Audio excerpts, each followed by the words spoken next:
Dans son essai Le vertige de l'absolu, l'écrivain Claude Métras tenta une approche inhabituelle de l'œuvre de Van Gogh. Pour schématiser, je dirais que plutôt que d'attribuer son génie créatif à sa prétendue folie congénitale, comme ce fut trop souvent le cas, l'auteur développa l'idée que c'est dans sa quête de l'absolu et de la lumière que Vincent, tel Icare, se brûla les ailes, et qu'il passa de l'autre côté du miroir.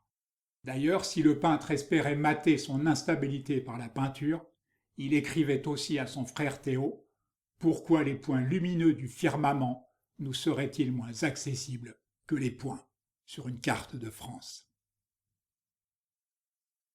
Alors nous allons tenter de lire certains de ces tableaux à la lueur de la petite lampe allumée par Claude Métras, en commençant par sa toile la plus fameuse d'avant le voyage en Provence, Les mangeurs de pommes de terre. Retrouvant d'instinct l'intuition du Caravage, Vincent n'est pas que le peintre qui observe les personnages à distance, il est aussi la lampe introspective qui révèle leur tempérament profond. Un dédoublement de la personnalité qu'on retrouve précisément dans le café de nuit, que peindra aussi Gauguin un peu plus tard. Irradié par la lumière du sud, Van Gogh n'en poursuivait pas moins sa quête d'absolu. À son arrivée en Arles, il a échoué dans ce café où les rôdeurs de nuit noient leur solitude. Absent à lui-même et aux autres noctambules, il compte sur la venue de Gauguin pour sauver son âme. Dans cette attente, il a loué, en face du café, 4 pièces dont une chambre d'amis. Pour Vincent, pas de doute, c'est là, dans la maison jaune inondée de soleil, que sera signé l'acte de naissance de la colonie artistique qu'il appelle de ses vœux. Il a acheté 2 lits, une table, des chaises, repeint et accroché des tableaux au mur. Mais la maison de tous les espoirs sera le symbole éclatant de tous ses échecs. D'abord, Gauguin se fit désirer. Ensuite, à peine arrivé, sa tension créatrice s'opposa frontalement à l'exaltation tout aussi créatrice de Van Gogh. Après une dispute plus violente que les autres, Vincent menaça Paul d'un rasoir. La suite est connue: fuite de Gauguin, désespoir de Van Gogh, oreille tranchée du côté des arènes, pétition du voisinage demandant son expulsion, internement à l'hôpital public de la ville. Mais Vincent rejoignit Saint-Rémy de son propre chef, et l'année qu'il passa à Saint-Paul-de-Moselle fut un miracle à plus d'un titre.